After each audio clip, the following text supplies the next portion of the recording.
Hi, and welcome to another episode of Mondays with Martos. I'm Gerard, and this week we're going to talk about everything I think I know about cigar wrappers. We're going to try to hit types, flavors, most common, most popular. They say just stick onto one type or explore as a beginner. I don't know what that means, but what we're going to do is we're going to talk about what I think I know about cigar wrappers.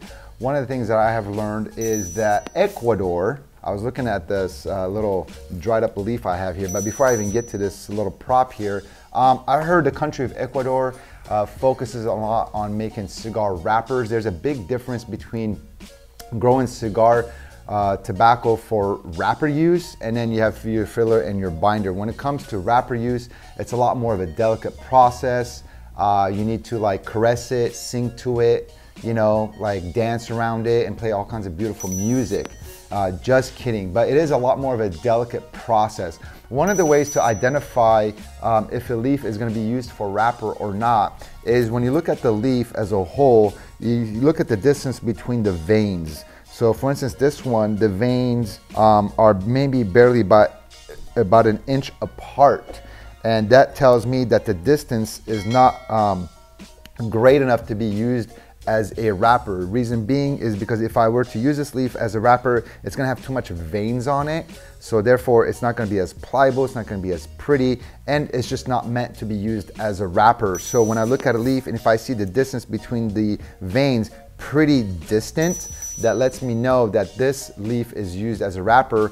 And also the whole makeup of the leaf is gonna be just very pretty, it's gonna be beautiful. Hopefully the contrast of the leaf color is going to be very continuous, it's going to be fluid, it's going to have all one shade. So that's going to be a huge indicator of that being a cigar leaf used for wrapper. Now then you have different types of wrappers. You have Habano, you have Sumatra, you have Connecticut broadleaf, and then you have Maduro. I'm just going to stick to Maduro. A Maduro leaf is going to be something that's going to be much darker.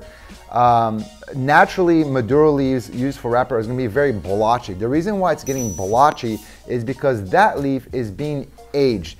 And when it's being aged, it's going to be introduced to a lot of time, and due to time, it's going to have a breakdown process. When things break down, it's a natural process, so therefore we're not really sure what's going to be uniform and not when it comes to color contrast. So as it gets darker, just like skin pigmentation, some areas are going to be darker and some areas are going to be lighter. So that is one indicator that you're going to see when a Maduro is naturally used and not painted on a cigar, is that it's in its natural state. It's not being altered with. They're not using food grade paint to make the Maduro wrapper look a lot more beautiful. Now, what is the purpose of a Maduro wrapper and what does it do?